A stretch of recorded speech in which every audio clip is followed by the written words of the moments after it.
నేను మీ Asha Priyanka. Welcome to star 777 media. Kakinada నగరంలో 2017 సంవత్సరం నుండి తన సేవా కార్యక్రమాలను కొనసాగిస్తూ మరొక వైపు ఉద్యోగం చేసుకుంటూ తన సేవలను అందిస్తున్న డాక్టర్ మొండి రవికుమార్ గారిని కలవడం జరిగింది. మరియు ఆయన వ్యక్తిగత జీవితాన్ని, ఆయన సేవలు చేసే కార్యక్రమాన్ని మనం ఇంకొన్ని ప్రశ్నలను అడిగి తెలుసుకుందాం. నమస్తే చేయుత రవి గారు. నమస్తే ప్రియాంక గారు. ముందుగా స్టార్ 777 యాజమాన్యానికి, అలాగే వారి టీం సభ్యులకి, వీక్షకులకి చేయూత సంస్థ తరఫున హృదయపూర్వక కృతజ్ఞతలు తెలియజేస్తున్నాను. ఎందుకంటే ఎటువంటి లాభాపేక్ష లేకుండా సమాజాన్ని ప్రోత్సహించే వ్యక్తులను గుర్తించి వారిని సమాజానికి మరింతగా ఉన్నత స్థితికి తీసుకొచ్చే స్టార్ 777 యాజమాన్యానికి నా హృదయపూర్వక అభినందనలు కూడా తెలియజేస్తున్నాను. చేయూత రవి గారు, మీరు ఈ సేవ చేయడంలో నేపథ్యం మాకు వివరించగలరా? మరియు ఈ సేవ చేయడానికి అసలు ఆలోచన, దానికి కావాల్సిన ముందడుగు మీకు అసలు ఎలా వచ్చిందనే వివరణ మాకు ఇవ్వగలరా? నేను బీటెక్ చదువుతున్న సమయంలో మా ఫ్రెండ్స్ పూర్ స్టూడెంట్స్ ఉండేవాళ్ళు. వారు ఫీజు కట్టలేని పరిస్థితిలో నేను అప్పుడు క్లాస్ రిప్రజెంటేటివ్గా, ఒక లీడర్గా ఉన్న పరిస్థితిలో ఈ స్టూడెంట్స్కి, నా ఫ్రెండ్స్కి నేను ఏదో చేయాలనే ఒక ఇంటెన్షన్ అనేది అప్పుడు స్టార్ట్ అయింది. అప్పుడు సుమారు ఒక 20 years బ్యాక్ అది. ఆ సమయంలో ఏం చేసామంటే, ఒక క్లాస్లో సంకల్పం అనే ఒక బాక్స్ అనేది ప్రజెంట్ చేసి దాంట్లో ఎవ్రీడే 1 రూపీ అనే కాన్సెప్ట్ని మా ఫ్రెండ్స్ అందరూ వేయాలనే ఒక కాన్సెప్ట్ని తీసుకొచ్చాం. అది 4 స్టూడెంట్స్ని చదివించడం జరిగింది. ఆ విధంగా మా సేవా ప్రస్థానం అనేది ఆ రోజున మొదలయ్యి, తదనుగుణంగా ఏమైందంటే మా నాన్నగారు యాక్సిడెంట్లో కొద్దిగా హాస్పిటలైజ్ అవ్వడం, ఆ రోజున బ్లడ్ అవసరం అయినప్పుడు నేను బ్లడ్ డొనేట్ చేయడం, ఇంకా 4 బ్లడ్ డోనర్స్ కావాల్సిన వచ్చిన సమయంలో నా ఫ్రెండ్స్కి నేను ఫోన్ చేసి పిలుపునివ్వడం ద్వారా వాళ్ళు వచ్చి ఇవ్వడం అనేది జరిగింది. అప్పటి నుంచి నా సేవలు అనేవి కొనసాగించడం మొదలుపెట్టాం. అది కొనసాగించిన తర్వాత మా నాన్నగారు కాలం చేసిన తర్వాత నేను ఉద్యోగంలో జాయిన్ అవ్వడం, ఉద్యోగరీత్యా నేను ఎడ్యుకేషన్ డిపార్ట్మెంట్లో ఒక జూనియర్ అసిస్టెంట్ క్యాడర్లో జాయిన్ అవ్వడం జరిగింది. ఆ సమయంలో మా అలీం గారు కానీ, నారాయణమూర్తి గారు, మునిప్రసాద్ గారు ఒక ఉద్యమాన్ని అనేది వీళ్ళు తీసుకుని వెళ్తున్నారు. ఏంటంటే సిపిఎస్ ఉద్యోగుల యొక్క స్థితిగతులు ఏంటంటే, సిపిఎస్ ఉద్యోగం అంటే కాంట్రిబ్యూటరీ పెన్షన్ స్కీమ్. దీంట్లో ఏంటంటే ఉద్యోగి 2004 తర్వాత ఎవరైతే ప్రభుత్వ ఉద్యోగంలోకి వచ్చారో వారికి ఎటువంటి భరోసా లేదు. అలాంటి ఉద్యోగస్తులు చనిపోతే గవర్నమెంట్కి, ప్రభుత్వానికి ఎటువంటి సంబంధం లేదు. కేవలం మట్టి ఖర్చులకి 10,000 మాత్రమే ఇచ్చేవారు. అటువంటి ఉద్యోగస్తుల కోసం వీరు ఒక సంఘాన్ని ఏర్పాటు చేయడం జరిగింది. అది ఏపీ సిపిఎస్ ఎంప్లాయీస్ అసోసియేషన్ అనేది. ఆ రోజున నన్ను గుర్తించి చింతా నారాయణమూర్తి గారు, అలీం గారు, మునిప్రసాద్ గారు నన్ను ఒక జిల్లాకి బాధ్యతలు తీసుకోవాలని నన్ను అడగడం జరిగింది. నేను అప్పుడు ఉద్యోగరీత్యా నా పనులు నేను చేసుకుంటే సమాజానికి నా వంతు, నేను అప్పటి వరకు కూడా నాకు వచ్చిన శాలరీలో 30% సమాజానికి ఉపయోగించడం. అప్పుడు బ్లడ్ బ్యాంక్స్ అవి ఉండేవి కాదు, నేరుగా నేనే బ్లడ్ డొనేట్ చేసేవాడిని. అప్పటికే నేను 18 సార్లు బ్లడ్ డొనేట్ చేయడం జరిగింది 4 సంవత్సరాల నుంచి. అంటే ఎవ్రీ ఇయర్ 4 times మనం బ్లడ్ డొనేట్ చేయొచ్చు. ఆ టైంలో నేను 3 times చేసేవాడిని. అలాగే 18 సార్లు నేను ఉద్యోగంలో జాయిన్ అవ్వక ముందు నుంచే మొదలయ్యింది నా రక్తదానం అనేది.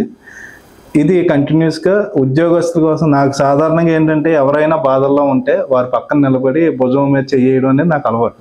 నా కాన్సెప్ట్ ఏంటంటే బాధల్లో ఉన్న వాళ్ళకి నేనున్నాననే భరోసానే కొద్దిగా బాధ అనేది తీరుస్తూ ఉంటుంది. అటువంటి సిచ్యువేషన్లో సిపిఎస్ ఉద్యోగుల కోసం వీళ్ళు వచ్చి నాకు ఎక్స్ప్లెయిన్ చేయడం, వారికి నా వంతుగా ఉద్యోగస్తుల కోసం పాటుపడాలని ఉద్యోగంతో ఆ రోజు నేను ఉద్యమంలో భాగస్వామ్యం అవ్వడం జరిగింది. ఆ ఉద్యమంలో భాగస్వామ్యం అవడమే కాకుండా నా భుజస్కంధాల మీద వేసుకుని ఆ రోజు నుంచి ఈ రోజు వరకు కూడా సిపిఎస్ ఉద్యోగుల కోసం మేము పాటుపడుతున్నాం. ఈ సిపిఎస్ ఉద్యోగుల కోసం ఎవరైతే చనిపోయిన ఫ్యామిలీ ఉన్నారో వారి కుటుంబ సభ్యులకి ఉద్యోగరీత్యా కానీ, లేదంటే ఆ పిల్లల్ని కానీ మేము చదివించడం కానీ, లేదంటే వాళ్ళ చెక్ రూపంలో ఆ రోజునే సిపిఎస్ ఉద్యోగులు చేయూత అనే ఒక కార్యక్రమం ద్వారా చెక్లు అనేది ఇవ్వడం జరిగేది. ఇది ఇంచుమించు 2011-12 ప్రాంతంలో మేము అనేక మందికి, సుమారు 272 కుటుంబాలకి రాష్ట్ర వ్యాప్తంగా చెక్కులు పంపిణీ అనేది చేయడం జరిగింది. మేము ఇలాగా సిపిఎస్ ఉద్యోగుల కోసం పోరాటంలో భాగంగా చంద్రబాబు నాయుడు గారు 2017 సంవత్సరంలో సిపిఎస్ ఉద్యోగులు ఎవరైతే చనిపోయారో ఆ కుటుంబాలకి ఆర్థిక భరోసా అనేది మా పోరాటాలు గుర్తించి జీవో రూపంలో ఒక్కో కుటుంబానికి 25 లక్షల నుంచి 30 లక్షల బెనిఫిట్ అనేది ఇవ్వడం జరిగింది.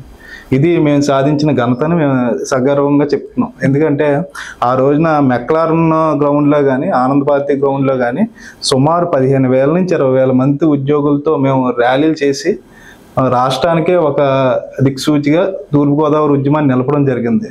ఆ ఉద్యమాన్ని చూసి ఇప్పుడు అశోక్ బాబు గారు, మా బొప్పరాజు గారు, ఇలా కొంతమంది నాయకులు మమ్మల్ని పిలిచి మాతో మాట్లాడి ఈ విధంగా జీవోని రూపొందించడం వలన ఈ రోజున చనిపోయిన కుటుంబాలకి సిపిఎస్ ఉద్యోగులు ఎవరైతే ఉన్నారో వాళ్ళకి ఫ్యామిలీ పెన్షన్ గ్రాట్యుటీ కాకుండా వారికి ఆర్థిక భరోసా అనేది, మోరల్ సపోర్ట్ అనేది లభించడం జరిగింది. ఇది కేవలం ఉద్యోగస్తుల ప్రస్థానం. ఈ ఉద్యోగస్తులకి ఈ విధంగా లబ్ధి చేకూర్చింది కాబట్టి మాకు రాష్ట్ర వ్యాప్తంగా ఉన్న టీమ్స్ ఏవైతే మా సిపిఎస్ టీమ్స్ ఉన్నాయో ఆ టీమ్స్తో నేను చెప్తే 10 మంది వినేవాళ్ళు ఉన్నారు కాబట్టి ఈ టీంని సొసైటీకి, ఇలాంటి వాళ్ళు చాలా మంది ఉన్నారు, సొసైటీకి మనం ఎందుకు ఉపయోగించకూడదని చెప్పి ఆ రోజునే మేము అలీం గారు నేను కూర్చొని చేయూత సంస్థ అనేది ప్రారంభిద్దాం అని. ఇది ఎందుకు ప్రారంభించామంటే జనవరి 24వ తేదీన మా ఎడ్యుకేషన్ డిపార్ట్మెంట్లో ఒక అవుట్సోర్సింగ్ అబ్బాయి పర్యాటక ప్రదేశానికి వెళ్ళి వాగులో పడిపోయి చనిపోవడం జరిగింది. ఆ అమ్మాయి ప్రెగ్నెంట్, వాళ్ళ భార్య ప్రెగ్నెంట్. ఆ టైంలో చనిపోయడానికి విషయం మాకు 25 తెలిసింది. 26న రిపబ్లిక్ డే, జనవరి 26న. మనం ఏదో ఒక అమ్మాయికి సపోర్ట్గా ఉండాలని చెప్పి ఆ రోజున మేమందరూ తల కొంత వేసుకుందాం, ఆ అమ్మాయికి తీసుకెళ్ళిద్దాం, ఒక భరోసా అనేది కల్పిద్దామని ఆ రోజున స్టార్ట్ చేసాం. ఆ రోజు నేను అలీం గారు స్టార్ట్ చేసి మా ఎడ్యుకేషన్ డిపార్ట్మెంట్ వాళ్ళతో చెప్తే 1,50,000 రూపాయలు ఆ రోజున మేమందరూ గ్యాదర్ చేసి ఆ అమ్మాయికి పట్టుకుని వెళ్ళి ఇవ్వడం జరిగింది. ఇది మా సేవలకి మొదటి ప్రస్థానం అన్నమాట. అంటే ఉద్యోగుల కోసం మొదలైన ప్రస్థానం ఈ రోజు సొసైటీకి ఉపయోగిస్తున్నాం. ఒకవైపు ఉద్యోగంలోనే కొనసాగుతూ మరొక వైపు ఇంత పెద్ద సేవా కార్యక్రమాన్ని మీరు చేపడుతున్నారు. అది ఎలా సాధ్యమవుతుంది మీకు? మనకి నచ్చిన పని ఏదైనా సరే మనం ప్రేమిస్తే అది చాలా సులభం అవుతుంది. అలాగే నా యొక్క టీం సభ్యుల సహకారంతోనే నేను చేయగలుగుతున్నాను. ఏదైనా సమస్య వచ్చిందంటే అది మా టీం సభ్యులకి నేను ఫార్వర్డ్ చేయగానే ఫ్యాక్ట్ ఫైండింగ్ కమిటీకి వాళ్ళు వెళ్తూ ఉంటారు. ఇక ఉద్యోగ బాధ్యత అనేది నేను 8 అవర్స్ ఖచ్చితంగా నా ఉద్యోగ బాధ్యతలు నిర్వర్తించి నా టీం సభ్యుల సహకారంతోనే ఈ సేవా కార్యక్రమాలను ముందుకు తీసుకెళ్ళడం జరుగుతుంది. చేయూత చారిటబుల్ ట్రస్ట్లో మీ స్నేహితులు, శ్రేయోభిలాషులు పాత్ర ఎంత అంటే ఏం చెప్తారు? సంస్థ యొక్క సభ్యులు, స్నేహితులు, శ్రేయాభిలాషులు అలాగే మా యొక్క వాలంటీర్స్ లేకపోతే చేయూత సంస్థ అనేది లేదు. ఎందుకంటే దాతలు, మా వాలంటీర్స్ లేకపోతే ఎవ్రీడే డే 1 దగ్గర నుంచి ఈ రోజు వరకు కూడా కాకినాడలోనే కదా రాష్ట్ర వ్యాప్తంగా సేవా కార్యక్రమాలు అవి కొనసాగుతున్నాయంటే కేవలం మా స్నేహితులు, శ్రేయాభిలాషులు, మా యొక్క సభ్యుల యొక్క సహకారం. సంస్థ యొక్క కార్యక్రమాలు కానీ రాష్ట్ర వ్యాప్తంగా మేము గర్వంగా చెప్పుకునే విషయం ఏంటంటే రాష్ట్ర వ్యాప్తంగా ఈ డే 1 దగ్గర నుంచి మేము మొదలు పెట్టిన దగ్గర నుంచి ఈ రోజు వరకు కూడా స్వచ్ఛందంగా వారి యొక్క సేవల్ని మా సభ్యులు కొనసాగిస్తున్నారు, ఎటువంటి లాభాపేక్ష లేకుండా. అటువంటి సభ్యులు దొరకడం మా అదృష్టం, మా సంస్థ అదృష్టం. మా సభ్యులు కానీ మా స్నేహితులు కానీ లేకపోతే ఈ సంస్థ అనేది లేదని ఈ సందర్భంగా తెలియజేస్తాం. మీరు చేస్తున్న కార్యక్రమాలు మాకు కూడా తెలియజేయండి. చేయూత సంస్థ ద్వారా 12 విభిన్న అంశాలతో మేము సొసైటీకి సర్వీస్ అనేవి అందించడం జరుగుతుంది. దాంట్లో ప్రధానంగా నిత్యాన్నదానం. ఇది కాకినాడ గవర్నమెంట్ హాస్పిటల్ దగ్గర పేషెంట్ యొక్క అటెండర్స్ ఎవరైతే ఉన్నారో వారికి మనం సరఫరా అనేది చేయడం జరుగుతుంది. అదేవిధంగా చేయూత చిల్డ్రన్ హోమ్, ఇది మాకు ఎవరైతే ఆపన్నులు ఉన్నారో, తల్లిదండ్రులు కోల్పోయిన వాళ్ళు ఉన్నారో, తల్లిదండ్రులు సింగిల్ పేరెంట్స్ ఎవరైతే ఉన్నారో, ఎవరైతే ఆర్థిక పరిస్థితులు ఉండి చదువు కొనసాగించలేని వ్యక్తులు ఎవరైతే ఉన్నారో ఇలాంటి పిల్లలు మేము గ్యాదర్ చేసి కట్టుబట్టలతో వచ్చిన వాళ్ళకి ఉద్యోగ పట్టా ఇచ్చే వరకు మేమే విద్య, వైద్యం, అకామిడేషన్, ఫుడ్ ఇచ్చి చదివించడం జరుగుతుంది. అదేవిధంగా రైతులకి వందనం. మనం రైతులకి గౌరవించుకోవడం అనేది మన ధర్మం. అది ఏంటంటే మనం ఏదో వ్యవసాయ దినోత్సవం రోజునో, రైతుల దినోత్సవం రోజునో ఏదో వాట్సాప్లోనో, సోషల్ మీడియాలోనో మన స్టేటస్లు పెట్టి ఏదో రైతుల మీద గౌరవం అని చెప్పేసి నిరూపిస్తూ ఉంటాం. కానీ రైతులను మనం గౌరవించుకునేది ఎలా ఉండాలంటే మీరు లేకపోతే మాకు ఈ రోజున అన్నం లేదు అనే స్థాయిలో మేము రైతులకి గౌరవించుకోవడం జరుగుతుంది. అది ఎవ్రీ యానివర్సరీకి ఆదర్శ రైతులుగా మా సంస్థ యొక్క యానివర్సరీ రోజున మేము వాళ్ళని గౌరవంగా సత్కరించుకోవడం, అలాగే ఆర్గానిక్ ప్లాట్ఫామ్ మీద కూడా మేము అవేర్నెస్ కల్పించడం అనేది జరుగుతుంది. ఇది 3వ కాన్సెప్ట్, రైట్ టు వందనం అనేది. అదే విధంగా డిజేబుల్డ్ పర్సన్స్ కి హెల్ప్ ఫర్ డిజేబుల్డ్ అని చెప్పి మేము ఒక కాన్సెప్ట్ అనేది తీసుకురావడం జరిగింది. మంచానికి పరిమితం అయిపోయి కుటుంబాన్ని పోషించలేని వారు ఎవరైతే దివ్యాంగులు ఉన్నారో వారికి మేము షాపులు పెట్టించి వారికి వాళ్ళ కాళ్ళ మీద వాళ్ళే నిలబడేలాగా మేము ప్రయత్నం చేయడం జరిగింది. సుమారు 18 షాపులు రాష్ట్ర వ్యాప్తంగా పెట్టించాం ఇప్పటి వరకు కూడా. అదేవిధంగా వాళ్ళకి 58 ట్రైసైకిల్స్, 16 వీల్ చైర్లు, మనం ఒక 30 స్టిక్స్ కూడా ఇవ్వడం జరిగింది ఈ డిజేబుల్డ్ పర్సన్స్ కోసం. ఇలాగే అది 5వ కాన్సెప్ట్ అది.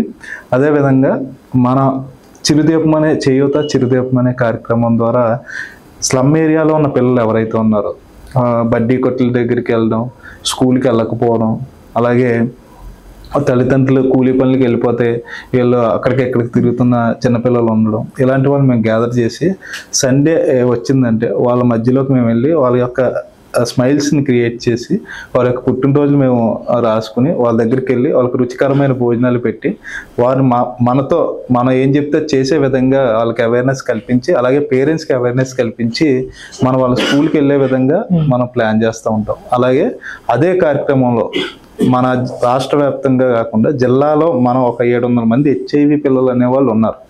తల్లిదండ్రులు తప్పు చేయడం వల్ల వీరు బారిన పడి వాళ్ళకి ఎటువంటి ఇబ్బంది లేకుండా వారు బాధలు పడుతున్న వ్యక్తుల్ని మనం క్యాచ్ చేయడం జరిగింది.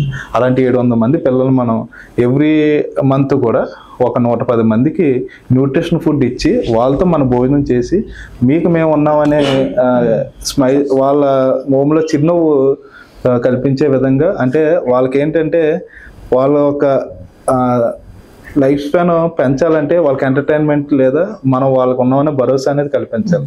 అలాంటి చిన్నారుల కోసం మేము ఎవ్రీ మంత్ కూడా ఈ కార్యక్రమం అనేది కిట్స్ పంపిణీయే కాకుండా వాళ్ళకి భోజనం, రుచికరమైన భోజనం పెట్టి మేము ఉన్నామని చెప్పి వారికి మా సభ్యులందరూ కూడా తెలియజేయడం జరుగుతుంది. ఇలాగ మొత్తం ఇప్పుడు 7 కాన్సెప్ట్ చెప్పడం జరిగింది. 8వ కాన్సెప్ట్ ఏంటంటే వైద్యానికి చేయూత. దీని కాన్సెప్ట్ ఏంటంటే ఆరోగ్యశ్రీలో ఏదైతే హాస్పిటల్లో జాయిన్ అయ్యారో ఆరోగ్యశ్రీ వర్తించిన వాళ్ళకి, అలాగే ఎమర్జెన్సీగా ఎవరికైనా మెడికల్ సపోర్ట్ కావాలనుకున్న వాళ్ళకి మేము నేరుగా మాకు వచ్చిన ఇష్యూస్ ఏదైనా ఉన్నట్లయితే హాస్పిటల్ మేనేజ్మెంట్తో మేము మాట్లాడి వారికి 1 లక్ష రూపాయలు అవుతే మేము 30,000 రూపాయలతో ఆపరేషన్ అవి చేయించడం, అలాగే ఆ 30,000 కూడా చేయూత సంస్థ భరించి వారిని సేవ్ చేయడం జరుగుతుంది. అలా 48 కుటుంబాలకి మన చేయూత సంస్థ అనేది మెడికల్ సందర్భంగా మనం వాళ్ళకి సేవ్ చేయడం జరిగింది. అలాగే చదువుకి చేయూత ఈ కార్యక్రమం ద్వారా సుమారు ఇప్పటికి 79 మంది చిన్నారులని మనం ఆర్థిక పరిస్థితి బాగాలేని చిన్నారులు వారికి చదువు నిమిత్తం మనం చదివించడం జరిగింది. దాంట్లో ఒక అమ్మాయికి IIIT న్యూజివీల్లో గోల్డ్ మెడల్ సంపాదించడమే కాకుండా రీసెంట్గా జాబ్ కూడా రావడం జరిగింది. అలాంటి 79 మంది పిల్లల్ని, అంటే మన దగ్గర ఉన్న చిల్డ్రన్ హోమ్లో ఉన్న 45 మంది కాకుండా ఈ 79 మంది పిల్లల్ని కూడా మనమే బాధ్యత తీసుకొని చదివించడం జరుగుతుంది. అలాగే చేయూత రక్తనిధి, దీని ద్వారా ఏంటంటే ఆపన్నులు ఎవరైతే రక్తం అవసరం ఉందో మా సభ్యులు నేరుగా వెళ్ళి డొనేట్ చేయడం విధానం ఒకటి. మేము సుమారుగా ఇప్పటికి 178 క్యాంపుల ద్వారా 35,000 యూనిట్లు రక్త సేకరణ అనేది క్యాంపుల ద్వారా సేకరించడం జరిగింది. ఈ రక్తాన్ని మెజారిటీగా మాకు తలసేమియా పిల్లలు, మన తూర్పుగోదావరి జిల్లా వ్యాప్తంగా 153 మంది పిల్లలు తలసేమియా పిల్లలు ఉన్నారు. ఆ పిల్లలకి ఎవ్రీ 21 డేస్కి బ్లడ్ అనేది ఎక్కించాల్సిన పరిస్థితి. అలా ఎక్కించలేని తరుణంలో ఆ పిల్లలు మూర్చబోయే పరిస్థితి ఉంది, ప్రాణాలు కోల్పోయే పరిస్థితి కూడా ఉంది. అలాంటి చిన్నారులు 153 మంది రెడ్ క్రాస్లో రిజిస్టర్ అయ్యి ఉన్నారు. ఈ రెడ్ క్రాస్ ఎందుకు రిజిస్టర్ అయ్యి ఉన్నారంటే అక్కడ మంగళవారం, శుక్రవారం కూడా ఈ తలసేమియా చిన్నారులకి ఉచితంగా బ్లడ్ ఎక్కించడమే కాకుండా ఉచితంగా బ్లడ్ అనేది ఇవ్వడం జరుగుతుంది. అందువల్ల మేము రెడ్ క్రాస్ వాళ్ళకి ఈ తలసేమియా పిల్లల కోసం మేము బ్లడ్ అనేది అక్కడ ఇవ్వడం జరుగుతుంది. అలాగే మాకు ఎటువంటి బ్లడ్ బ్యాంక్స్తో కూడా రిలేషన్స్ లేవు. అంటే రిలేషన్స్ అంటే మేము క్యాంపు ఒక వ్యక్తులకే ఇవ్వడం, లేదంటే ఒక బ్లడ్ బ్యాంక్ ఇవ్వడం అనేది ఉండదు. ఎందుకంటే మాకు ప్రధానంగా గవర్నమెంట్ హాస్పిటల్స్, ఎందుకంటే సామాన్యుడు అక్కడికి వస్తాడు, అక్కడ ఎవరు కూడా డబ్బులు పెట్టి కొనుక్కునే పరిస్థితి ఉండదు. కాబట్టి మాకు మొదటి ప్రిఫరెన్స్గా మేము ఎప్పుడు బ్లడ్ డొనేషన్స్ క్యాంప్స్ పెట్టినా సరే గవర్నమెంట్ హాస్పిటల్కి ప్రధానంగా మేము ఇవ్వడం జరుగుతుంది. అలాగే 2 ఏంటంటే తలసేమియా పిల్లల కోసం మేము కృషి చేస్తాం కాబట్టి రెడ్ క్రాస్కి ఇవ్వడం జరుగుతుంది. 3 ఏంటంటే నేను వన్ ఆఫ్ ది రోటరీ సభ్యుడిగా ఉన్నాను కాబట్టి మేము ఫోన్ చేస్తే తక్షణమే స్పందించే బ్లడ్ బ్యాంక్ రోటరీ కాబట్టి రోటరీ బ్లడ్ బ్యాంక్ ఇస్తాం. అలాగే ఈ మధ్యన మాతో పాటుగా మాతో కలిసి సమాజానికి సేవలు అందించి మేము వెంటనే ఫోన్ చేయగానే ఎటువంటి డోనర్ లేకుండా తమ్ముడు అభయ రాజేష్ అని చెప్పి ఒక ఫౌండేషన్ ద్వారా తను కూడా సమాజానికి సర్వీస్ అందించాడు.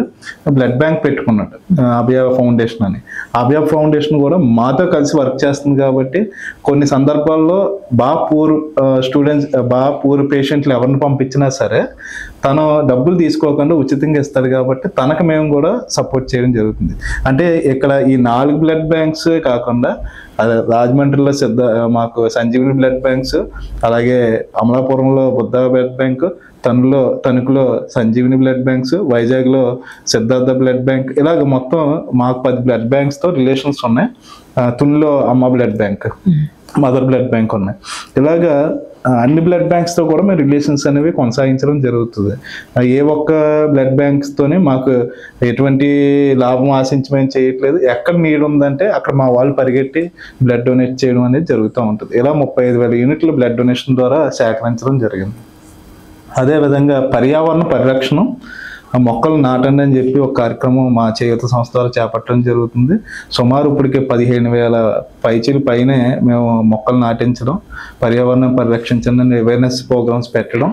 అదేవిధంగా బ్లీచ్ క్లీనప్ ఎవ్రీ సండే మా పిల్లలు కానీ మా మెంబర్స్ కానీ ఎవరైతే ఉన్నారో కాకినాడలో ఉన్న బీచ్ ఏదైతే ఉందో 3 hours క్లీనప్ ప్రోగ్రామ్ అనేది బీచ్ క్లీనప్ ద్వారా చేయడం జరుగుతుంది. ఇది పర్యావరణం కోసం, ప్లాస్టిక్ రహిత సమాజం కోసం అవేర్నెస్ ప్రోగ్రామ్స్ పెట్టి స్కూల్లోని ప్లాస్టిక్ బాటిల్ వాడకూడదని రాగి బాటిల్ కూడా 5,100 బాటిల్ మనం స్టూడెంట్స్కి పంపిణీ చేయడం జరిగింది. ఈ విధంగా పర్యావరణ పరిరక్షణ కోసం కూడా చేయూత సంస్థ అనేది కృషి చేయడం జరుగుతుంది. అదేవిధంగా ఓల్డేజ్ హోమ్స్, మాకు రిలేటెడ్గా కొన్ని ఓల్డేజ్ హోమ్స్ ఉన్నాయి. వాళ్ళకి ఎవ్రీ మంత్ కావాల్సిన గ్రాసరీస్ కానీ, వాళ్ళు ఎవరైనా అన్నోన్ పర్సన్స్ ఓల్డేజ్ హోమ్లో ఉండి చనిపోతే దహన సంస్కారాలు చేయడం కానీ ఇవన్నీ కూడా చేయూత సంస్థ అనేది చేయడం జరుగుతుంది.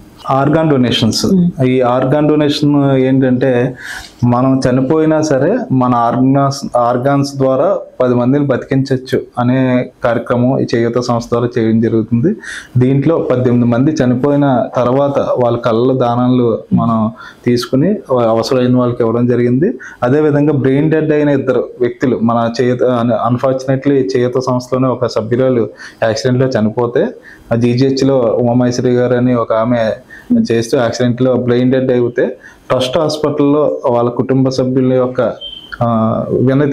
అనుమతి తీసుకుని వాళ్ళకి అవేర్నెస్ కల్పించి ఆవిడ యొక్క అవయవాలను మనం దానం చేసే విధంగా ప్రోత్సహించడం ద్వారా 4 ప్రాణాలు కాపాడడం జరిగింది. ఆ రోజున రాత్రి 12 గంటలకి ఈ టెస్టుల కోసం హైదరాబాద్ వెళ్ళాల్సిన సమయంలో మా తమ్ముడు పవన్ కళ్యాణ్, మన సభ్యుడు చేయూత సంస్థ సభ్యులు పవన్ కళ్యాణ్ రాత్రి 12 గంటలకు బయలుదేరి మార్నింగ్ 8 కల్లా హైదరాబాద్ చేరుకుని ఆ టెస్ట్ రిపోర్ట్లు ఇవ్వడం ద్వారా 4 ప్రాణాలని మన సంస్థ ద్వారా నిలిపామని ఈ సందర్భంగా తెలియజేస్తాం. ఇవన్నీ విన్న తర్వాత మేము కూడా ఎంతో ప్రోత్సహింపబడుతున్నాము. కానీ ఇవన్నీ కార్యక్రమాలు ముందుకు నడవడానికి మనకు ఆర్థికంగా సహాయం కావాలి. ఆ ఆర్థిక సహాయం మీకు ఎక్కడి నుంచి, మీరు ఎలా సేకరిస్తున్నారు?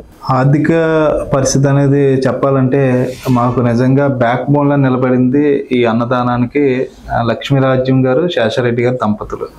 మన ఆదిత్య ఇన్స్టిట్యూషన్స్ చైర్మన్ నల్లమిల్లి శేషారెడ్డి గారు, వారి యొక్క సతీమణి గారు మా అమ్మగారు.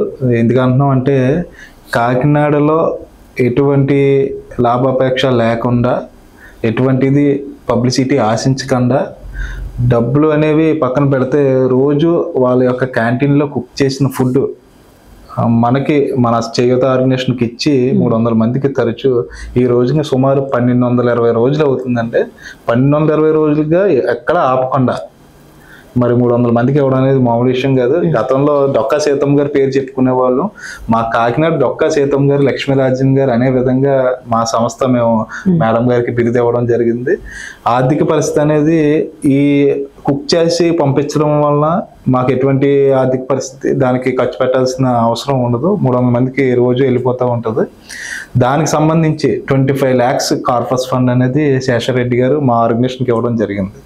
ఈ 25 lakhs కూడా మేము ఏం చేసామంటే, డబ్బులు దీంట్లో పడితే మనం ఖర్చు పెట్టడం చాలా ఈజీ, కానీ ఒక ఆర్గనైజేషన్కి ఆర్థిక పరిపుష్టి అనేది చాలా ముఖ్యం. అంటే స్టాండర్డ్ ఆర్గనైజేషన్స్ ఎప్పుడు కూడా ఎలా ఉంటాయంటే permanent assets, permanent financial support, అలాగే పర్మనెంట్ వెహికల్స్ ఉంటే ఆర్గనైజేషన్ అనేది నిత్యం ఎవరున్నా లేకపోయినా అనేది దాన్ని కొనసాగించడం జరుగుతుంది. మా కాన్సెప్ట్ కూడా అదే. శేషారెడ్డి గారు ఇచ్చిన 25 lakhs కూడా మేము ఫిక్స్డ్ డిపాజిట్ చేయడం జరిగింది. ఆ ఫిక్స్డ్ డిపాజిట్ ద్వారా నెలకి మాకు 15,000 రూపాయలు వస్తుంది.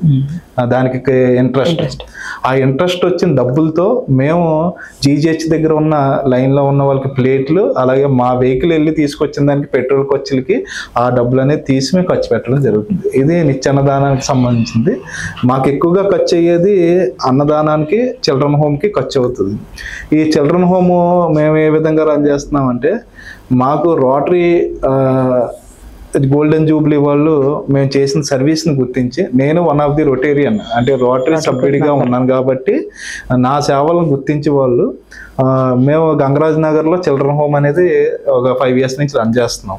వాళ్ళు ఒక రోజున నేను రన్ చేస్తున్న చిల్డ్రన్ హోమ్కి వచ్చి అక్కడ చిన్న రూమ్స్ ఉండడం, పిల్లలు ఇరుగ్గా కూర్చోవడం గమనించి వీళ్ళకి టెంపరీగా ఒక బిల్డింగ్ అనేది అన్యూజువల్లో ఉంది, ఆ బిల్డింగ్ మీ చేయూత సంస్థకి ఇవ్వడం వల్ల ఏమైనా ఉపయోగం ఉందా నన్ను అలీం గారిని పిలిచి మాట్లాడడం జరిగింది. అలీం గారు నేను కూర్చుని మా దగ్గర ఎంతమంది పిల్లలు ఉన్నారు, ఈ విధంగా మేము ముందుకు వెళ్ళడానికి అవకాశం ఉంది అంటే, అప్పుడు కృష్ణ ప్రకాష్ గారు, బాలకృష్ణ గారు, వరం గారు, అలాగే ఎస్విఎస్ రావు గారు మరి ముఖ్యంగా, అలాగే మా ట్రస్ట్ రామకృష్ణ గారు, వీళ్ళు మాతో చర్చించి వీరికి అంటే ఎటువంటి లాభాపేక్ష లేకుండా ఉద్యోగులు, ఉపాధ్యాయులు, అలాగే స్టూడెంట్స్ అందరూ కలిపి ఏర్పాటు చేసుకున్న సంస్థ కాబట్టి వీరి మీద పూర్తి నమ్మకం మాకు ఉందని చెప్పేసి నలుగురు కూడా రెసిడెన్స్ చేయడం వలన ఆ రోజున రోటరీ బిల్డింగ్ మాకు 2 Town దగ్గర ఉన్న రోటరీ బిల్డింగ్ 3 సంవత్సరాలకి ఉచితంగా ఎటువంటి రెంట్ లేకుండా 3 సంవత్సరాలకి ఆ బిల్డింగ్ అనేది మాకు ఫ్రీగా ఇవ్వడం జరిగింది. అంటే ఇప్పుడు ఎటువంటి రెంటో లేదు. అయితే పిల్లల్ని ఏ విధంగా పోషిస్తున్నాం అనేది అంటే, మా సభ్యుల్లో పుట్టినరోజులు కానీ, పెళ్లి రోజులు కానీ, అంటే వేరే వేరే కార్యక్రమాలు ఏవైనా ఉన్నట్లయితే, అలాగే ఎవ్రీ మంత్ మాకు వచ్చిన కష్టార్జితం అంటే మాకు వచ్చిన శాలరీలు ఏవైతే ఉన్నాయో దాంట్లో కొంత మొత్తం ఈ పిల్లల కోసం నా దగ్గర సార్ 1000 రూపాయలు ఈ నెలకి నా వంతుగా ఈ చిన్నారుల కోసం ఇస్తున్నాం. అలా మా సభ్యుల యొక్క సహకారంతో మేము ఈ చిల్డ్రన్ హోమ్ అనేది రన్ చేయడం జరుగుతుంది. అలాగే వైద్యానికి చేయూత అనే కార్యక్రమం అంటే ఎవరికైనా ఎమర్జెన్సీగా మెడిసిన్ కానీ లేదంటే మెడికల్ సపోర్ట్ కానీ కావాలనుకున్నప్పుడు దానికి అంచనా ప్రకారం ఇందాక మీకు చెప్పినట్టు ఏదైనా అమౌంట్ ఎంత అవుతుంది, 1,50,000 2 లక్షలు అవుతుందంటే మేము హాస్పిటల్ మేనేజ్మెంట్తో మాట్లాడి ఆ మెడికల్కి సంబంధించిన ట్రీట్మెంట్కి సార్ ఇలా చేయూత ఆర్గనైజేషన్ మేము టేకప్ చేస్తున్నాం, మీరు కన్సెషన్ ఇచ్చినట్లయితే ఆ అమౌంట్ మేమే బేర్ చేస్తాం, వీళ్ళు బాగా పూర్ అండ్ నీడీ పీపుల్, మేము ఒకసారి ఫ్యాక్ట్ ఫైండింగ్ కూడా కమిటీ మేము చేయడం జరిగింది, వీళ్ళు సపోర్ట్గా ఫైనాన్షియల్ సపోర్ట్ లేని వాళ్ళు అని చెప్పి మేము వాళ్ళ హాస్పిటల్లో రిక్వెస్ట్ చేస్తే 2 లక్షలు అయ్యేది 60,000 70,000కి చేసిన సందర్భాలు ఉన్నాయి. ఆ 70,000 ఏం చేస్తామంటే మేము ఇలా హాస్పిటల్ మేనేజ్మెంట్ ఇంత మన కన్సెషన్ ఇచ్చింది, ఇంకా 70,000 కట్టాల్సి ఉంది అని చెప్పగానే మేము గ్రూప్లో ఈ విధంగా చర్చించి ఒక మెసేజ్ రూపంలో పెడతాం. ఇది పెట్టిన 1-2 గంటలకి 70,000 అనేది అయిపోతుంది. అంటే చినుకు గాలివాన అన్నట్టు రూపాయి వేసే వాళ్ళు ఉంటారు, 10,000 వేసే వాళ్ళు ఉంటారు, 20,000 వేసే వాళ్ళు ఉంటారు. 1-2 గంటల్లో మేము అనుకున్న లక్ష్యాన్ని చేరుకుని ఆ అమౌంట్ చెక్ రూపంలో హాస్పిటల్కి అనేది ఇవ్వడం జరుగుతుంది. అలాగే ఎడ్యుకేషన్ కూడా పిల్లల్ని మేము 78 మంది చదివిస్తున్నా సరే ఎవరైనా మా దృష్టికి వచ్చిన వాళ్ళు ఫ్యాక్ట్ ఫైండింగ్ చేసి ఫైనాన్షియల్ సపోర్ట్ లేని వాళ్ళు ఎవరైతే ఉన్నారో ఆ 79 మందికి ఇదే విధంగా మేము మెంబర్స్ అందరూ కూడా వేసుకుని చేయడం జరుగుతుంది.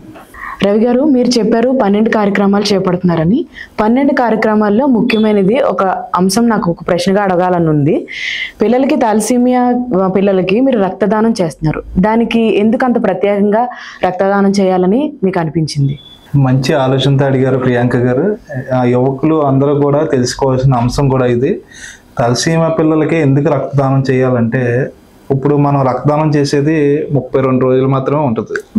మనం ఒకసారి రక్తదానం 3 నెలలకు ఒకసారి జెంట్స్ ఇవ్వచ్చు, లేడీస్ అయితే 6 నెలలకు ఒకసారి ఇవ్వచ్చు.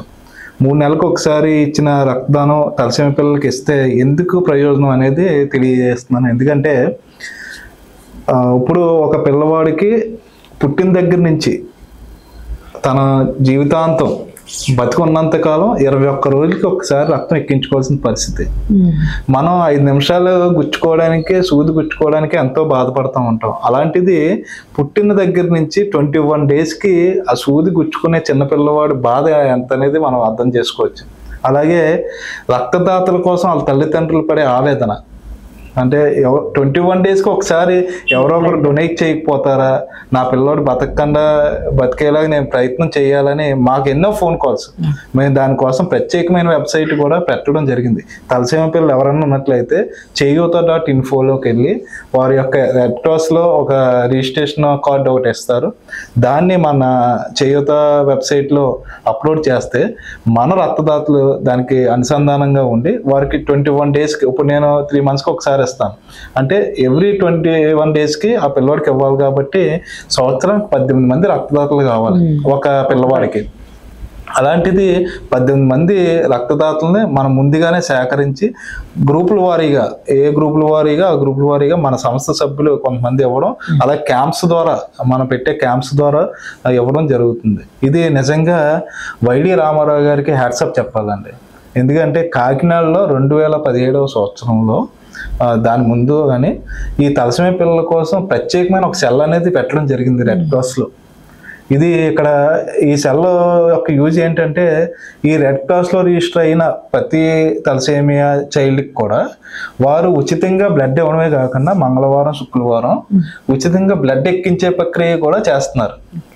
దానివల్ల ఎటువంటి ఇబ్బందులు లేకుండా డాక్టర్ సమక్షంలో శుద్ధి చేసిన రక్తాన్ని అక్కడే ఎక్కించి పైగా వాళ్ళకి న్యూట్రిషన్ ఫుడ్ అనేది ప్రొవైడ్ చేయడం జరుగుతుంది. తల్లిదండ్రులు అందరూ కూడా వైడి రామారావు గారిని దేవుడి కింద కొలుస్తారండి. అటువంటి రెడ్ క్రాస్కి మేము అనుసంధానంగా, ఆయన ప్రతి మీటింగ్లో, మాకు వచ్చిన మీటింగ్లో చెప్తూ ఉంటారు, చేయూత and red cross service partners అని చెప్పేసి చెప్తూ ఉంటారు వైడి రామారావు గారు. అందుకోసం మేము థాలసీమియా పిల్లల కోసం మా సంస్థ సభ్యులందరూ కూడా, నేను ఇప్పటికీ 59 సార్లు రక్తదానం చేస్తే దాంట్లో 42 సార్లు థాలసీమియా పిల్లలకు మాత్రమే ఇవ్వడం జరిగింది. మిగతా టైం ఏంటంటే, అప్పుడు బ్లడ్ బ్యాంక్ లేని టైంలో నేరుగా నేనే హాస్పిటల్కి వెళ్ళి ఇచ్చిన సందర్భాలు ఉన్నాయి. ఈ 42 సార్లు కూడా కేవలం థాలసీమియా పిల్లలకి ఇవ్వడం జరిగింది. ఇది వాళ్ళ యొక్క తల్లిదండ్రుల యొక్క ఆవేదన, పిల్లల యొక్క పడే బాధను చూసి ఈ థాలసీమియా పిల్లలకి యువత మరింత ముందుకు రావాలని ఈ సందర్భం కోరుతున్నాను. రక్తదానం చేయడం అనేది ఒక సవాల్ అంటే, ఆర్గాన్ డొనేషన్ చేయమని మీరు కార్యక్రమంలో ఉన్నది, ఇదంతా సాధ్యం అంటారా? ఆర్గాన్ డొనేషన్ అనేది మనం చనిపోయిన తదనంతరం కాబట్టి దానికి అవగాహన అనేది చాలా ముఖ్యం. ఈ అవగాహన దేనికోసం అంటే, ఈరోజు మనం రక్తదానం కోసం చెప్పాం. ఎందుకంటే చాలామంది సోషల్ సర్వీస్ చేస్తూ ఉన్నారు బయట, మీ కుటుంబ సభ్యుల నుంచి బ్లడ్ ఇవ్వండి, లేదంటే మీ కుటుంబ సభ్యులు లేకపోతే మేము బ్లడ్ ఇవ్వం అని చెప్పేసి అంటున్నారు. దానికి ఏంటంటే, నువ్వు సర్వీస్లోకి వచ్చినప్పుడు ఇలాంటివి ఏమీ ఆశించకుండా రావాలి. ఒకరి దగ్గర నుంచి ఏం ఆశించకుండా ఎప్పుడైతే వచ్చామో అప్పుడే నువ్వు సమాజానికి సేవగా చేయగలవు. ఏదో ఆశించేస్తే అది వ్యాపారం అవుతుంది తప్ప సేవ అవ్వదు. అది దీన్ని దృష్టిలో పెట్టుకుని అవయవదానం మీద కూడా చాలా మందికి అపోహలు ఉన్నాయి. ఈ అపోహ ఏంటంటే, చనిపోయిన తర్వాత అంటే బ్రెయిన్ డెడ్ అయిన వ్యక్తులు, అంటే వాళ్ళు కొన ఊపిరితో ఉంటారు. ఆ టైంలో కుటుంబ సభ్యులు చాలా బాధాతత్వమైన హృదయాలతో ఉంటారు. ఆ హృదయాలను కదిలించి మనం ఆ కుటుంబ సభ్యులకి అవగాహన కల్పించి, అంటే వాళ్ళు ఏదో రకంగా వెంటిలేటర్ మీద ఉన్న ప్రాణాలు ఏదో టైంలో కోల్పోవాల్సిన పరిస్థితి వచ్చిన టైంలో డాక్టర్స్ డిసైడ్ చేసినప్పుడు మాత్రమే మన ఫ్యామిలీకి అవగాహన కల్పించి, మీరు ఈ విధంగా చేస్తే 4 ప్రాణాలు కాపాడగలుగుతారు అని మన అవేర్నెస్ కల్పించడం ద్వారా ఇప్పుడు నేనున్నాను అనుకోండి, నేను చనిపోయిన తర్వాత నా కుటుంబ సభ్యులు ఎవరైనా సరే పూజ చేస్తే ఇక్కడ మట్టితోనే అయిపోద్ది. కానీ మన ఆర్గాన్స్ ఇవ్వడం ద్వారా నాలాంటి వ్యక్తులు నలుగురికి నేను ప్రాణం ఇచ్చినట్టయితే ఆ నలుగురిలో కూడా నన్ను చూసుకోవడానికి అవకాశం ఉంటుంది. ఆ విధంగా మేము అవగాహన కల్పించడం ద్వారా ఈ సృష్టిలో ఏది సాధ్యం కానిది లేదు. మీరు ఎందాక అన్నది ఇది సాధ్యమా అని అడిగారు కదా, సాధ్యం అనే క్వశ్చన్ మా చేయూత సంస్థలో ఏదైనా సాధ్యమే అని నిరూపించే సంస్థ సభ్యులు మా దగ్గర ఉన్నారు కాబట్టి ఈ ఆర్గనైజేషన్ ఇంత ముందుకు వెళ్తుంది. అలాగే మా సభ్యులు కూడా నేను చేసే కార్యక్రమానికి ఎటువంటి ఆటంకాలు లేకుండా ముందుకు తీసుకెళ్తున్నారు కాబట్టి ఈ సంస్థ ఈ స్టేజ్లో ఉందని తెలియజేస్తుంది. రవి గారు, మీరు చేయూత రవిగా పేరు పొందారు, డాక్టరేట్ రవి గారు కూడా మీరు ప్రసిద్ధి చెందారు. మరి ఆ డాక్టరేట్ మీకు ఏ సందర్భంలో వచ్చింది, ఎలా వచ్చింది, వివరించగలరా? మంచి క్వశ్చన్ మేడం గారు. గతంలో నేను సిపిఎస్ ఉద్యమంలో చేస్తున్నప్పుడు సిపిఎస్ రవిగా ప్రసిద్ధి చెందాను. తర్వాత ఈ సేవా కార్యక్రమాలు చేయూత సంస్థ ప్రారంభించిన తర్వాత చేయూత రవిగా పేరు పొందాను. అయితే మేము ఇన్ని సేవా కార్యక్రమాలు చేయడం ద్వారా మా మీద ఉన్న అభిమానంతో కొంతమంది టీచర్స్ నన్ను ఒక యూనివర్సిటీకి ప్రపోజ్ చేస్తూ ఒక నామినేషన్ అనేది వేయడం జరిగింది.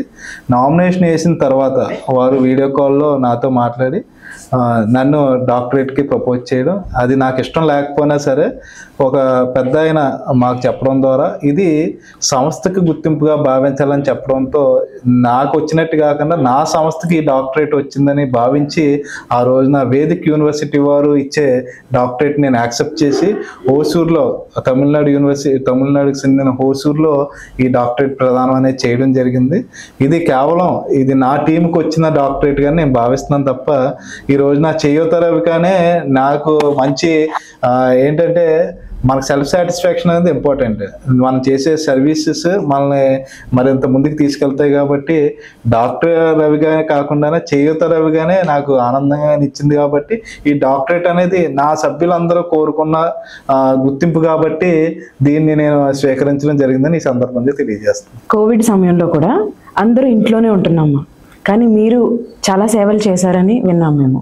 ఆ కార్యక్రమాలు, సేవలు ఏంటో చెప్పగలుగుతారా? కోవిడ్ కష్టకాలంలో ప్రజలు అందరూ చాలా ఇబ్బందులు గురవడం జరిగింది. ప్రధానంగా మేము అనుకున్నది ఏంటంటే కరోనా రహిత గ్రామంగా నగరం కింద మన జిల్లాని నిలపాలనే ఉద్దేశంతో మా కోఆర్డినేటర్లకి ఒక మీటింగ్ అనేది ఏర్పాటు చేసి సుమారు ఒక 43 కాన్సన్ట్రేటర్లు జిల్లా వ్యాప్తంగా, అంటే మా కోఆర్డినేటర్లు ఉంటారు మా చేయూత సంస్థకి, ప్రతి జిల్లాలో కూడా కోఆర్డినేటర్స్ ఉంటారు, ఇన్ఛార్జెస్ ఉంటారు. మా దగ్గర ఉన్న 43 కాన్సన్ట్రేటర్లు కూడా ఈ 19 నియోజకవర్గాల్లో ఉన్న కోఆర్డినేటర్లకి అప్పగించి ఎవరైనా ఈ ఆక్సిజన్ లేకపోవడం వల్ల కానీ, మెడిసిన్స్ లేకపోవడం వల్ల కానీ, భోజనం లేకపోవడం వల్ల కానీ గవర్నమెంట్తో సహా పోటీపడి, అంటే గవర్నమెంట్కి మేము జిల్లా యంత్రాంగానికి సపోర్ట్ చేస్తూ ఒక టోల్ ఫ్రీ నెంబర్ అనేది కూడా చేయూత సంస్థ ద్వారా ఆ టైంలో ఇవ్వడం జరిగింది. ఎవరికైనా ఆక్సిజన్ బెడ్స్ కావాలన్నా, మెడిసిన్ కావాలన్నా, అంబులెన్సెస్ కావాలన్నా, ఫుడ్ కావాలన్నా, లేదంటే ఈ పీపీ కిట్లు కావాలన్నా మేము వాళ్ళ నిత్యం సరఫరా అనేది 128 రోజుల పాటు కంటిన్యూస్గా సర్వీస్ అనేది కొనసాగించడం జరిగింది. ఎందుకు కొనసాగించామంటే మన సభ్యులు నిజంగా చెప్పాలంటే ఆ రోజున ఆక్సిజన్ కాన్సన్ట్రేటర్లు పెట్టడానికి లోపలికి వెళ్ళడానికి కూడా కోవిడ్ వచ్చిన వ్యక్తులు దగ్గరికి వెళ్ళడానికి భయపడే సమయంలో కూడా మన కోఆర్డినేటర్స్ ఆక్సిజన్ కాన్సన్ట్రేటర్లు కోవిడ్ సోకిన వ్యక్తుల దగ్గరికి వెళ్ళి ముక్కు దగ్గర పెట్టి వచ్చిన సందర్భాలు చాలా ఉన్నాయి. నిజంగా నా కోఆర్డినేటర్లు అందరికీ, నా సభ్యులకి ఈ సందర్భంగా కృతజ్ఞతలు, హ్యాట్సప్ చెప్తున్నాను.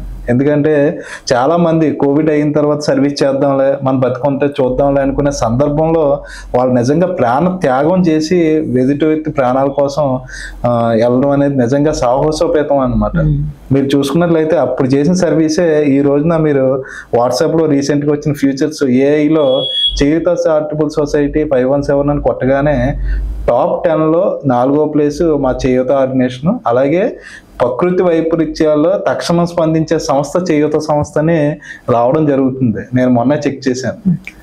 మరి అలాంటి సర్వీసెస్ అందించాం కాబట్టే ఈ రోజున మేము ఇంత గుర్తింపు. అలాగే జిల్లా యంత్రాంగం కూడా అట్లా అప్పుడు కమిషనర్ గారు కానీ, కలెక్టర్ గారు కానీ మాకు చేయూత సంస్థ మీద నమ్మకంతో ఒక పర్మనెంట్ షెల్టర్ అక్కడ జగన్నాథపురంలో ఏర్పాటు చేసి రోగులు ఎవరైతే కోవిడ్ బారిన పడకుండా యాచకులు కానీ మైగ్రేట్ లేబర్స్ కానీ ఉండే విధంగా ఒక షెల్టర్ని ప్రొవైడ్ చేశారు. అక్కడ 112 మంది వ్యక్తుల్ని పెట్టి 3 పూట్ల మనమే భోజన పంపిణీ అనేది చేయడం జరిగింది. అలా 118 రోజుల పాటు మన ఆర్గనైజేషన్ ద్వారా ఆ రోజున మాకు రెడ్డి సంక్షేమ సంఘం 500 మందికి ఫుడ్ ప్రొవైడ్ చేసి ఒక 112 రోజుల పాటు వాళ్ళే మాకు సపోర్ట్ చేయడం జరిగింది. అప్పుడే మా ఆదిత్య ఇన్స్టిట్యూషన్స్ లక్ష్మీరాజ్యం గారు ఇది ఆగకూడదు, కొనసాగించాలని ఈ ఫుడ్ డొనేషన్ అనేది రెగ్యులర్గా కొనసాగించడం జరుగుతుంది. ఈ మధ్య కాలంలో ప్రకృతి వైపరీత్యాల వల్ల మనకి విజయవాడలో చాలా అతలాకుతలంగా ఉందండి. అక్కడ ప్రజలకు మీరు చేసిన సేవలు ఏమైనా ఉన్నాయా? నిజంగా చాలా బాధాకరం. విజయవాడ ప్రజలు అంత ఇబ్బందికర పరిస్థితి ఎప్పుడు కూడా మనం చూడలేదు. మన రాష్ట్ర రాజధాని పరిస్థితి చాలా దారుణంగా ఉంది. అయితే మేము ఈ వరద బాధితుల కోసం ప్రస్తుతానికి ప్రభుత్వం ద్వారా చేయాల్సిన సహాయ కార్యక్రమాలన్నీ కూడా మేము ప్రభుత్వంలో భాగం కాబట్టి మా ఉద్యోగ ఉపాధ్యాయులందరూ కూడా ఏదో ఒక డ్యూటీలో అక్కడ సర్వీస్ అనేది కొనసాగించడం జరుగుతుంది. అక్కడ దొరకలేని ఏమైనా వస్తువులు ఉన్నట్లయితే మాకు తెలియజేయడం, మేము మన కాకినాడ నుంచి ఈ మధ్యనే ఓల్డ్ క్లాత్స్ అని, అలాగే జెట్ కాయిల్స్ అని, పిల్లలకు వాటర్ ప్యాకెట్స్ అని, అలాగే పాలు ప్యాకెట్లు అని సుమారు 1,70,000 రూపాయలు విలువ చేసే సామాగ్రిని వాళ్ళకి అందించి వాళ్ళ ద్వారా సేవా కార్యక్రమాలు అనేవి అందించడం జరుగుతుంది. ఇంకా మరిన్ని రోజులు గడిచిన తర్వాత మేమే స్వయంగా వెళ్ళి ఆ బాధితులను కలిసే కార్యక్రమం అనేది చేపట్టడం జరుగుతుంది. అలాగే మా ఉద్యోగ ఉపాధ్యాయ సంఘాలన్నీ కూడా కలిసి ఒక నిర్ణయం అనేది తీసుకోవడం జరిగింది. అంటే మా కష్టార్జితంలోంచి ఈ వరద బాధితుల కోసం మేము ఒకరోజు బేసిక్ పేని త్యాగం చేయడం ద్వారా 120 కోట్ల రూపాయలు ఉద్యోగ ఉపాధ్యాయులు అందరూ కూడా వరద బాధితులకి అందజేస్తున్నట్టు సీఎం గారికి వినతి పత్రం ద్వారా ప్రకటన చేయడం జరిగింది. మంచిదండి రవి గారు, మీరు ఇన్ని మంచి సేవా కార్యక్రమాలు చేపడుతున్నారు. కానీ మాకు ఒక విషయం తెలిసింది, మీపై పోలీస్ కేసులు ఉన్నాయని తెలిసింది. అది ఎంతవరకు వాస్తవం అంటారు? మీరు అడిగింది కేసులు అనేది వాస్తవమే మేడం.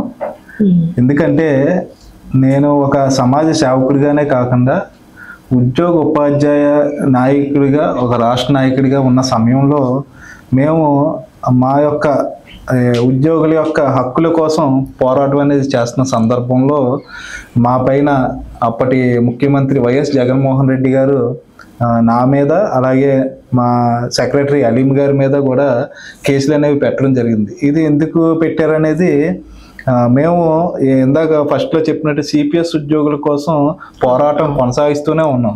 నేను అప్పుడు రాష్ట్ర ప్రధాన కార్యదర్శిగా, అలీం గారు జిల్లా అసోసియేట్ అధ్యక్షులుగా ఉన్న సందర్భంలో మేము సీఎం ఇంటముట్టడి అనే కార్యక్రమానికి పిలుపునివ్వడం జరిగింది. అది సీఎం ఇంటి ముట్టడి కార్యక్రమాన్ని వాళ్ళు ఛాలెంజ్గా తీసుకుని మా మీద దాడి చేయడానికి వస్తున్నారని సీఎం గారు అన్ని రాష్ట్ర వ్యాప్తంగా ఉన్న నాయకుల మీద సుమారు 6,000 మంది పైన కేసులు పెట్టడం జరిగింది. మన కాకినాడలో నేను, అలీం గారు, అలాగే ఒక 1,200 మంది జిల్లా వ్యాప్తంగా కేసులు పెట్టడం జరిగింది. అది ఉద్యోగుల యొక్క హక్కుల కోసం మేము పోరాడిన సందర్భంలో పెట్టడం జరిగింది. అంటే ఇది కామన్ గా జరిగే ప్రక్రియ. ఉద్యోగ సంఘాల్లో నాయకులుగా ఉన్న ప్రతి ఒక్కరి మీద కూడా ఇలాంటి కేసులు అనేవి కామన్. మేము సొసైటీలో కొద్ది గొప్ప పేరు ఉంది కాబట్టి ఇవి హైలైట్ చేస్తూ ఉంటారు. మంచి విషయాలు చెప్పారు రవికుమార్ గారు. డాక్టర్ రవికుమార్ చేయూత రవికుమార్గా పేరు పొందారు. ఇప్పుడున్న సమాజానికి, యువతకు మీరు ఏమైనా సందేశం చెప్పాలనుకుంటున్నారా? యువత ప్రధానంగా ముందు గమనించాల్సింది ఏంటంటే, మనం కష్టపడి కాకుండా ఇష్టపడి చేయాలి ఏ పనైనా. అప్పుడు ప్రతి దాంట్లో కూడా విజయం సాధిస్తాం. ఈ రోజున సోషల్ సర్వీస్ చూసినట్లయితే చాలామంది వారి యొక్క ఉపాధి కూడా పక్కన పెట్టి సోషల్ సర్వీస్కి అంకితం అవ్వడం జరుగుతుంది. వాళ్ళ యొక్క లైఫ్ని నాశనం చేసుకుంటున్నారని ఈ సందర్భంగా తెలియజేస్తున్నాను. ఎందుకంటే సోషల్ సర్వీస్ అనేది మన కుటుంబాన్ని, మన సమాజాన్ని, మన యొక్క దేశాన్ని పోషించాలంటే ముందు నువ్వు ఆర్థికంగా బలోపేతం అవ్వాలి. ఆర్థికంగా బలోపేతం అంటే నువ్వు ఏదో ఒక ఎంప్లాయ్మెంట్ అనేది క్రియేట్ చేసుకోవడం, లేకపోతే నీకు ఎంప్లాయ్మెంట్ అనేది ఉండడం జరిగితేనే నువ్వు సొసైటీకి సర్వీస్ చేస్తావు. లేదంటే ఈ రోజున చాలామంది సర్వీసెస్ అనేవి చేస్తూ ఉన్నారు. అది ఏ విధంగా చేస్తున్నారనేది, సమాజానికి ఏ విధంగా మీరు మెసేజ్ ఇస్తున్నారనేది మీరే అర్థం చేసుకోవచ్చు. మనకి ఇప్పుడు మేము ఉన్నామంటే మా మెంబర్స్ అందరూ కూడా ఏదో దాంట్లో చిన్నదో పెద్ద ఉద్యోగం చేసుకుంటూ వారికి వచ్చిన కష్టార్జితం ఇస్తున్నారు కాబట్టి సర్వీస్ అనేవి కొనసాగిస్తూ ఉన్నాం. మరి ఏ సపోర్ట్ లేకుండా, ఎటువంటి భరోసా లేకుండా నువ్వు ఇచ్చేది ఈ సమాజానికి ఉపయోగపడాలంటే ఏ విధంగా మీరు ముందుకెళ్తున్నట్టు అర్థం చేసుకోవచ్చు. అదేవిధంగా మరి మేము త్వరలో చేయబోయే ముఖ్యమైన కాన్సెప్ట్ ఏంటంటే ఎంప్లాయ్మెంట్. యువకులకి కూడా మేము ఎక్కడైతే జాబ్ వేకెన్సీస్ ఉన్నాయో అవన్నీ కూడా గ్యాదర్ చేస్తూ ఉన్నాం. వారికి ఎవరైతే అర్హులు ఉన్నారో వారికి ఎంప్లాయ్మెంట్ ఇచ్చే విధంగా మేము కృషి చేస్తూ ఉన్నాం. ప్రధానంగా ఈ రోజున యువత మనం చెప్పే సందేశాల కన్నా వారికి ఇష్టమైన పనులు చేసుకోవడంలో నిమగ్నమై ఉన్నారు. కాబట్టి మీ యొక్క ఏదైతే ప్రావీణ్యం కలిగి ఉన్నారో దాన్ని మీరు ప్రేమించండి, మీరు చేసే వృత్తిని ప్రేమించండి. మీకు ఏదైతే కోరుకుంటున్నారో దానికోసం కాన్సన్ట్రేషన్ చెయ్యండి. మీరు సక్సెస్ అవుతారు. నిజంగా ఆ సక్సెస్ అయిన తర్వాత సమాజానికి మీరు ఏం చెప్పాలనుకుంటున్నారో మీరు ఇచ్చే సందేశమే అది ఒక సమాజానికి మంచి సొసైటీలో మీకు మంచి గుర్తింపు వచ్చేలా చేస్తుందని ఈ సందర్భంగా తెలియజేస్తాను. మంచి విషయాలు చెప్పారు. చేయూత ఆర్గనైజేషన్ వల్ల మీరు చాలా మంచి కార్యక్రమాలు చేస్తున్నారు. అలాగే మా స్టార్ 777 మీడియా మీతో ఎప్పుడు సహాయంగా ఉంటుంది. మీరు ఇంకా మరిన్ని కార్యక్రమాలు చేయాలని, మీరు తలించే ఈ కొత్త ప్రాజెక్టులు కూడా మీకు సక్సెస్ రావాలని మేము కోరుకుంటున్నాం. ధన్యవాదాలు. థ్యాంక్ యూ ప్రియాంక గారు. మంచి క్వశ్చన్స్తో సమాజానికి మరింత చేరువ చేశారు చేయూత సంస్థని. అలాగే స్టార్ 777 కూడా మాకు మంచి అవకాశం, సమాజానికి చేయూత సంస్థని మరింత చేరువ చేయడానికి మాకు అవకాశం కల్పించడానికి ధన్యవాదాలు తెలియజేస్తూ, ఎటువంటి లాభాపేక్ష లేకుండా సమాజంలో ప్రోత్సహించే వ్యక్తుల్ని గుర్తించి ఇటువంటి ఇంటర్వ్యూలు చేస్తున్న స్టార్ 777 మీడియాని మనందరం కూడా ప్రోత్సహిద్దాం. వారిని ఒక ఛానల్ని సబ్స్క్రైబ్ చేయండి. అలాగే మన వీక్షకులు ఎవరైతే ఉన్నారో వీరికి మరింత సపోర్ట్ చేస్తే సమాజానికి మరింత ఉపయోగపడతారని చేయూత సంస్థ ద్వారా కోరుతున్నాం. Thank you so much.